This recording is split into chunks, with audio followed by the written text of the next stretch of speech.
Vâng, như anh Thành có chia sẻ thì cái thị trường bất động sản khá đặc biệt là hầu hết các dự án của Novaland hiện tại đang trong quá trình phát triển và họ có một khoản trả trước của khách hàng. Nhưng mà khi mà dự án hoàn toàn hoàn thành thì có thể cái khoản thu của công ty lúc đấy sẽ là một con số khổng lồ. Và đây cũng chính là giai đoạn bản lề mà anh nhắc tới phải không? Tôi cũng rất hy vọng là đâu đấy sau này có một cái doanh nghiệp mà trở thành đối trọng đối với lại Vinhome, cái thương hiệu là nhận xét khách quan là số 1 trong thị trường bất động sản hiện tại. Nếu một đối trọng nào đấy trở nên thì thị trường nó sẽ gọi là cạnh tranh hơn và người tiêu dùng. Vâng, xin kính chào quý bạn và các vị, chúng ta trở lại với chuyên mục chứng khoán không ngán và ngồi bên cạnh tôi đây là anh chuyên gia Thành, một gương mặt rất thân thuộc của chương trình. Ngày hôm nay chúng tôi xin được giới thiệu đến các bạn một mã chứng khoán khá là đặc biệt. Đây là một công ty có một vị chủ tịch khá nổi tiếng và có nhiều năm liền đứng trong top đầu những người giàu nhất Việt Nam. Vâng, ngày hôm nay chúng ta sẽ nói về một công ty bất động sản. Tuy nhiên, đây là một công ty có cái lịch sử hình thành rất đặc biệt. Trước khi làm bất động sản, họ làm một thứ không hề liên quan. Vâng, xin mời anh để chia sẻ về mã chứng khoán ngày hôm nay. Hôm nay chúng ta sẽ nói đến một mã mà chắc là rất là nổi tiếng trong cái giai đoạn 2020, một trong những doanh nghiệp bất động sản đầu tiên ở thành phố Hồ Chí Minh là có thư gọi là gửi kêu doanh nghiệp kêu cứu xong, và trong 6 tháng sau thì thị giá của doanh nghiệp tăng gấp đôi. Đấy chính là công ty Novaland. Và như anh nói là khởi điểm của Novaland, khởi điểm của chủ tịch Bùi Thị Nhơn thì là xuất phát từ một doanh nghiệp mà kinh doanh và các cái chế phẩm về thuốc thú y hay là vaccine thú y, và sau đấy mới mở rộng sang bất động sản. Tuy nhiên là cái tốc độ phát triển của doanh nghiệp thì thực sự là gọi là đáng nể và top đầu trong thị trường hiện tại. Vâng, trước khi để trở thành Novaland ngày hôm nay thì không biết là công ty đã trải qua những quá trình biến chuyển như thế nào trong lịch sử, anh có thể chia sẻ được không ạ? Và thì chúng ta cứ đi lại từ ngày đầu thành lập của công ty. Thì công ty thành lập năm 1992. Và cái khởi điểm về gọi là y tế thú y đấy thì chỉ 3 năm sau công ty đã quay sang làm bất động sản rồi. Tức là 1995. Thì sau cái bước chân đầu tiên đấy thì công ty cũng gặp khó khăn năm 2009 khi mà họ quyết định đầu tư đến 500 triệu đô vào cái dự án gọi là dự án Keypoint thời điểm đấy, Cornerstone thời điểm đấy là Sunrise City. Và chúng ta nhớ là cái giai đoạn đấy chính là cái giai đoạn khó khăn của cái thị trường bất động sản, khởi đầu cho một cái giai đoạn đóng băng của cả thị trường. Thì Novaland cũng như là các công ty khác thì cũng bị chậm tiến độ một chút và cũng bị gặp khó khăn. Và thời điểm đấy đã có những cái nghi vấn là cái khả năng gọi là tồn tại và khả năng bàn giao được cái dự án đấy. Tuy nhiên là đến năm 2012 thì công ty gọi là vượt qua tất cả, bàn giao được 6 tòa của dự án Sunrise City và trở thành doanh nghiệp lớn có nhiều dự án bất động sản trung tâm đầu tiên. Và đến giai đoạn 2017, 15, 17 thì cũng là một trong giai đoạn mà công ty gọi là phát triển gọi là thần tốc, với 21 dự án được bàn giao. Đến bây giờ đã có những cái dự án mà trị giá hàng tỷ đô và vốn hóa công ty đến hiện tại cũng đã đạt đến ngưỡng 6,5 tỷ đô rồi. Vâng, với giá trị vốn hóa nhiều tỷ đô và cũng là một trong những công ty có thể nói là luôn luôn nằm trong top đầu giá trị vốn hóa của thị trường, thì anh có thể chia sẻ về quy mô kinh doanh của công ty Novaland được không ạ? Nếu mà xét đến quy mô, chúng ta cứ nhìn chung trong thị trường bất động sản thì Vinhome là thứ nhất, thì chúng ta đã đến Novaland là thứ hai luôn. Và có thể là chưa lớn bằng Vinhome, nhưng mà cái quá trình phát triển của Novaland và quy mô của Novaland thì cũng thực sự là đạt đến ngưỡng khổng lồ. Chúng ta có thể nhìn qua 3 cái thước đo quy mô của một công ty. Thứ nhất là vốn hóa, thứ hai là số lượng dự án, và thứ ba là doanh thu. Thì ở đây chúng ta có thể thấy được là xét vốn hóa như tôi vừa nói, con số nó đâu đấy khoảng 6,5 tỷ đô. Và xét về quy mô, về doanh thu thì ở đây chúng ta có biểu đồ từ 6 đến 10 ngàn tỷ mỗi năm. Thì trong giai đoạn 2020 thì chúng ta đều biết là đấy là một cái giai đoạn khó khăn đối với thị trường bất động sản. Và những cái dự án của Novaland hồi đó thì chủ yếu là những dự án ở vùng ven này và những dự án mà gọi là đất nền. Nên là cái quá trình kinh doanh mà trong một cái điều kiện là bị hạn chế, gọi là mọi người đều bị hạn chế về di chuyển, thì nó khó khăn như thế nào. Đây cũng là lý do tại sao, một phần lý do tại sao mà doanh nghiệp đã gọi là có cái đơn thư kêu cứu. Chúng ta nói đến cái quy mô về các cái dự án thì lát nữa sẽ có một cái đồ thị gọi là cái biểu đồ rõ hơn về các dự án cho khán giả. Nhưng ở đây thì chúng ta có thể điểm qua một số cái dự án lớn. Ví dụ như là Aqua City, tổng mức đầu tư đâu đấy là nó rộng đến hơn 1 triệu mét vuông này. Xong rồi nó lại còn nằm ở một cái vị trí đắc địa ở ngay Đồng Nai này. Đồng Nai là một trong những tỉnh mà thu hút FDI gọi là top đầu cả nước. Và bây giờ cái lượng khu công nghiệp ở Đồng Nai rất lớn, và cái lượng công nhân và cái lượng gọi là chuyên gia về kinh tế kỹ thuật thì chúng ta đều biết là nhiều như thế nào. Một trong những cái đơn vị vệ tinh nổi trội khu vực phía Nam. Qua 3 cái thước đo vừa rồi thì có lẽ là chúng ta đều hiểu được là Novaland là một cái doanh nghiệp hiện tại lớn đến ngưỡng như thế nào. Một doanh nghiệp có doanh thu đâu đấy là lúc cao điểm là hơn 10.000 tỷ. Có những dự án lót tay đằng sau trị giá hàng tỷ đô. Và một doanh nghiệp mà có vốn hóa hiện tại cũng không rẻ, thực sự là không rẻ, đang ở ngưỡng 6,5 tỷ đô. Vâng, với giá trị vốn hóa lớn như vậy, với giải sản phẩm rộng như vậy và với nhiều sáng tạo như vậy thì hiện tại ở Novaland cái cơ cấu kinh doanh cũng như là cơ cấu về nợ và tài sản ở công ty hiện tại như thế nào? Thì chúng ta nếu mà xét một cách gọi là thẳng thắn thì Novaland hiện tại họ đang ở trong một cái giai đoạn gọi là giai đoạn bản lề. Bản lề tức là cánh cửa có thể mở ra nhưng cũng có thể đóng lại. Nhìn qua cái cơ cấu tài sản của Novaland đây, chúng ta có thể thấy qua đồ thị này thì tổng tài sản thì rất lớn. Đến quý 2 vừa rồi nó đạt đến ngưỡng là khổng lồ là 171.000 tỷ. Tuy nhiên thì trong cái tổng tài sản này thì tổng cái hàng tồn kho nó đâu đấy nó đã đến hơn 100 tỷ rồi, hơn 100.000 tỷ rồi. Tức là nó chiếm đâu đấy gần 2/3. Công ty đang gọi là trong cái giai đoạn đầu tư vào dự án, và cái dự án đấy nó đang thực sự là nó ngốn tiền. Nếu mà nhìn từ giai đoạn 2019 hất lên, ở đây chúng ta thấy là từ 2019 cuối năm họ chỉ có 57.000 tỷ ở trong hàng tồn kho.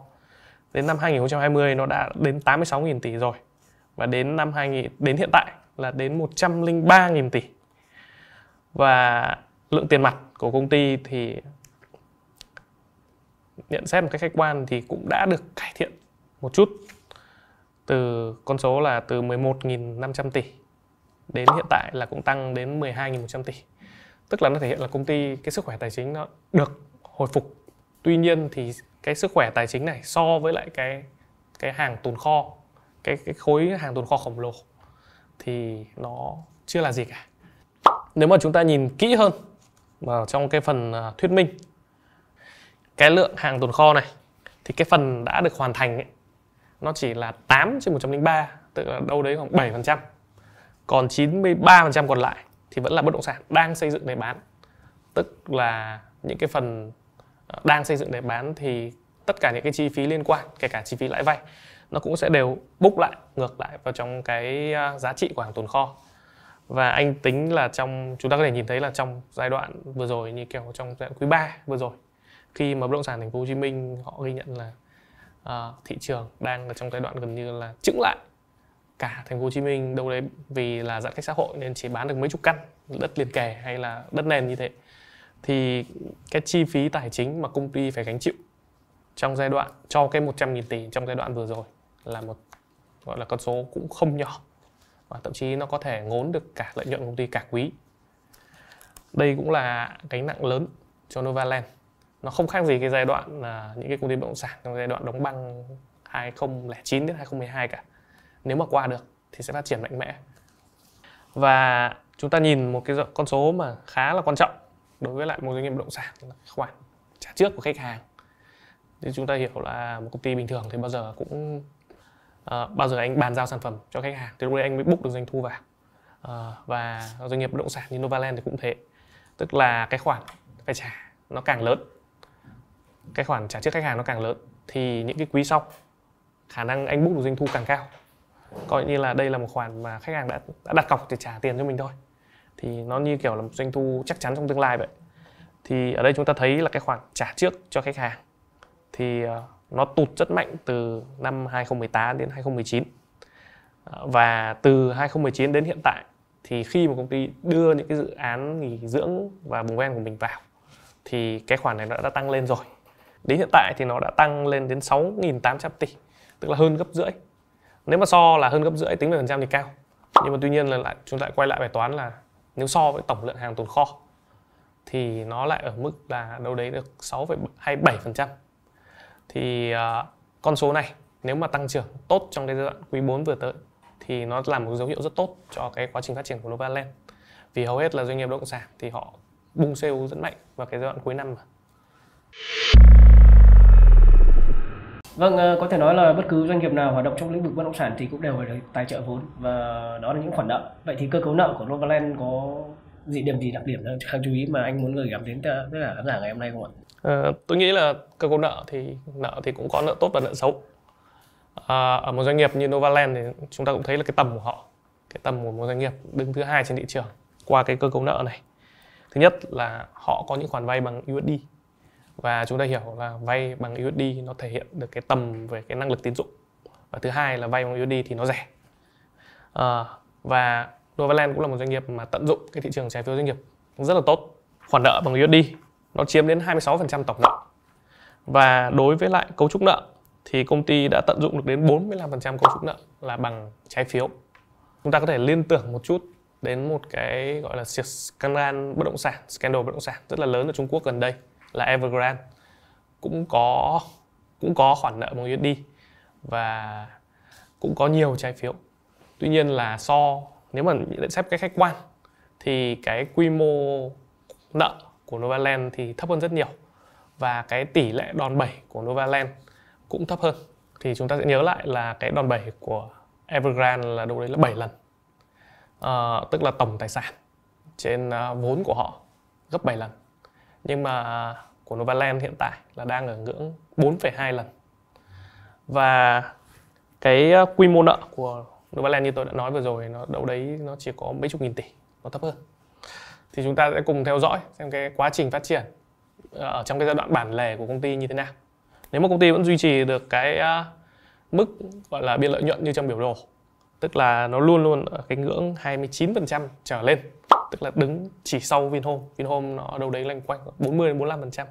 Thì nếu công ty duy trì được cái ngưỡng lợi nhuận biên như thế và duy trì được cái doanh số mà như công ty đã công bố hiện tại gần đây, tức là bán được gần đây là đã bán trước được hơn 10.000 đơn vị bất động sản, thì công ty sẽ vượt qua cái giai đoạn này và trở thành một doanh nghiệp lớn trong ngành. Vâng, như anh Thành có chia sẻ thì cái thị trường bất động sản nó khá đặc biệt là hầu hết các dự án của Novaland hiện tại đang trong quá trình phát triển và họ có một khoản trả trước của khách hàng. Nhưng mà khi mà dự án hoàn thành thì có thể cái khoản thu của công ty lúc đấy sẽ là một con số khổng lồ, và đây cũng chính là giai đoạn bản lề mà anh nhắc tới, phải không ạ? Chính xác.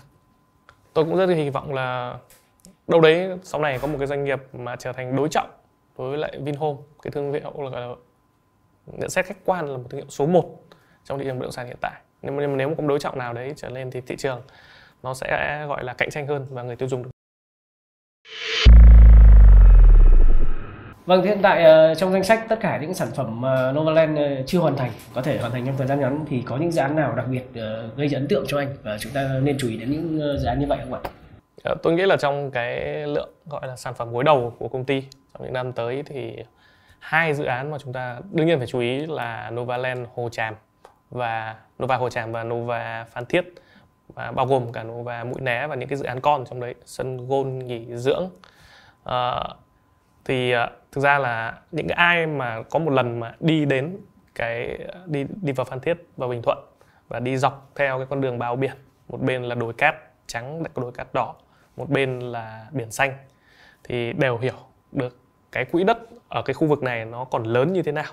Ngoài ra thì chúng ta cũng nên để ý đến những cái dự án phụ mà nó đem lại dòng tiền trước mắt cho doanh nghiệp, bao gồm là Grand Manhattan hay là Sunrise Riverside và cả Aqua City, một trong dự án mà nó đang gọi là những dự án trực tiếp đem lại tiền trong cái giai đoạn ngắn hạn doanh nghiệp.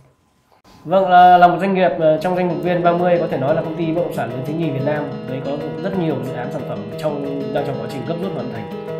Một số dự án trọng điểm quan trọng như anh chuyên gia chúng ta vừa chia sẻ.